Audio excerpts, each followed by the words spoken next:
Welcome back to another technical deep dive here in the debug zone.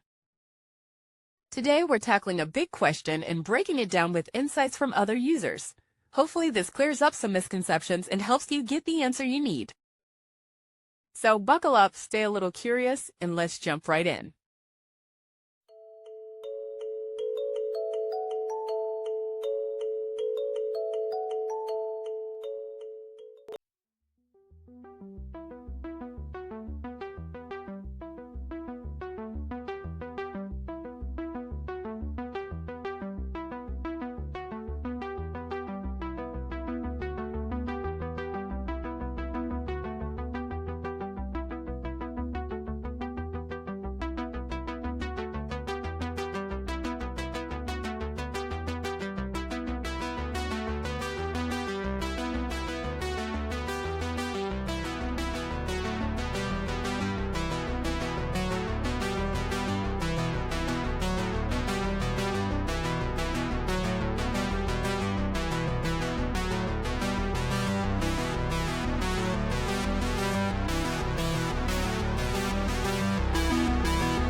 And that's a wrap.